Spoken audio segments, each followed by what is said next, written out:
Bonjour à toutes et à tous et bienvenue sur Perle & Co, je suis Marion de la chaîne Fancy Puppet et aujourd'hui je vais vous présenter le matériel et les outils nécessaires pour bien débuter la création avec de la pâte polymère. La pâte polymère est une pâte créative, modelable et colorée dont les couleurs sont miscibles entre elles et qui devient dure après un passage dans le four ménager.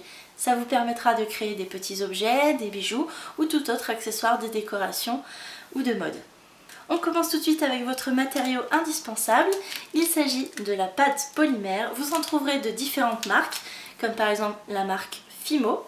Vous trouverez également la Cernit, la Pardo par exemple. Il existe différentes marques et dans chaque marque vous trouverez des gammes de couleurs et d'effets vraiment très incroyables pour réaliser toutes vos envies et tout ce qui pourrait sortir de votre imagination, comme par exemple des pâtes à effet translucide, des pâtes à effet pierre, à effet brillant.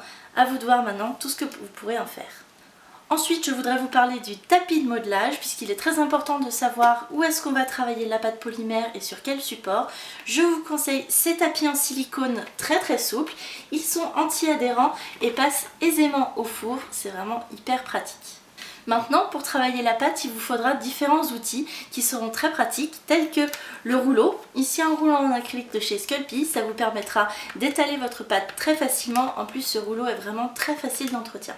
En plus du rouleau, vous aurez également besoin d'outils indispensables pour découper votre pâte.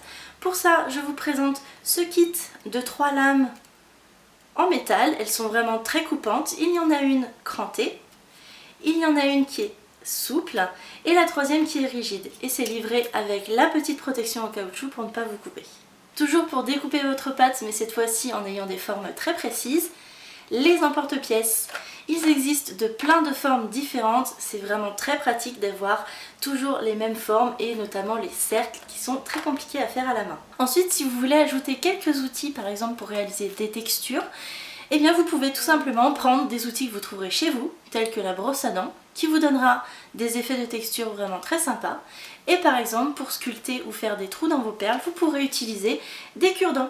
C'est vraiment très pratique et c'est à bas prix.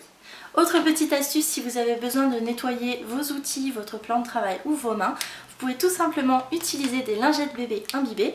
Le premier prix suffira et vous verrez, ce sera vraiment votre meilleur ami. Maintenant que vous avez passé votre création au four ménager et qu'elle est dure, il va falloir enlever maintenant les petites imperfections. Pour ça, je vous propose d'utiliser du papier à poncer. Ici, c'est un petit kit, un assortiment de papier abrasif de la marque Sculpey. Il y a différents grammages et ça vous permettra ensuite d'avoir des créations sans défaut. Maintenant que votre création est tout à fait terminée, il faut la protéger. Pour ça, je vous propose d'utiliser des vernis. Vous avez le choix entre des vernis brillants, mat, satinés, voire velours. Je vous propose ici le vernis Fimo à base d'eau qui sera vraiment votre allié pour protéger vos créations du temps. Vous avez déjà tout ce matériel et vous voulez aller plus loin dans la pratique de votre passion créative? Voyons de nouveaux outils.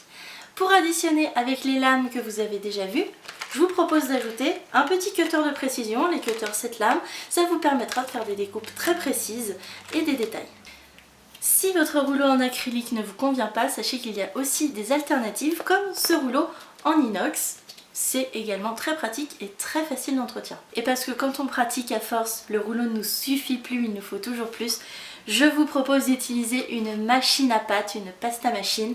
Ça vous permettra, avec le réglage d'écran, de réaliser des plaques de pâte polymère d'une épaisseur égale partout. C'est vraiment l'idéal pour le travail notamment des cannes ou du dégradé. Pour s'ajouter à votre pâte polymère basique, vous pouvez bien sûr additionner avec une pâte polymère liquide. Ici c'est la Fimo liquide. De base, elle est transparente. Vous pouvez y mélanger des couleurs, différents matériaux et vous verrez qu'il y a énormément de techniques impressionnantes à réaliser avec une pâte liquide. Pour toujours plus de texture et d'effet sur la pâte, je vous propose d'utiliser également des sets d'outils de texture. Ici vous aurez des outils de modelage, par exemple pour sculpter, modeler, faire des textures avec la brosse. Ça peut être vraiment chouette pour ajouter de la matière. Et dans la continuité, ajouter de la matière, vous pouvez utiliser sur la pâte des plaques de texture. Il en existe de différentes sortes, celles-ci sont des plaques rigides de chez Fimo et elles vous permettent d'imprimer des motifs complexes sur la pâte et faire des effets vraiment impressionnants. Vous pouvez en plus des plaques de texture utiliser des tampons. Voici maintenant le thermomètre de four, ça peut être vraiment indispensable, surtout si vous avez un four un peu capricieux, pour connaître la température exacte de votre four et ne pas risquer des petits accidents de polymérisation. Et enfin un petit gadget qui vous évitera de vous salir les mains mais également de salir la pâte polymère quand vous utilisez des techniques un petit peu salissantes. Je vous propose les gants en latex. On en trouve un petit peu partout et c'est vraiment un indispensable pour la propreté de vos créations. Et pour terminer, si avec la pâte polymère vous préférez réaliser des bijoux, sachez que vous pouvez aussi également acheter du matériel de montage. Donc par exemple les indispensables pinces de montage, donc la pince ronde, la pince coupante ainsi que la pince pliante. Vous pourrez ainsi ouvrir vos anneaux, couper vos cordons et ainsi faire vos plus beaux bijoux. Et concernant la création de bijoux, nous allons terminer avec le matériel de montage. Vous pourrez acheter des choses comme des crochets de boucles d'oreilles, du cordon de suédine, pourquoi pas pour faire des colliers. Vous pouvez également trouver des boîtes d'anneaux, de fermoirs, des montures de bagues et tout autre article pour monter des bijoux. Il en existe en général de différents coloris métalliques et aussi toute autre coloris ainsi que des perles pour créer vos plus beaux montages. Vous connaissez maintenant toute la liste du matériel indispensable pour bien débuter la pâte polymère ou faire évoluer votre création. Vous trouverez bien sûr tous ces outils et matériaux que je vous ai présentés sur la boutique Perlane Co et bien plus encore. Sur ce, moi je vous dis à très bientôt et n'oubliez pas d'être créatif. Ciao!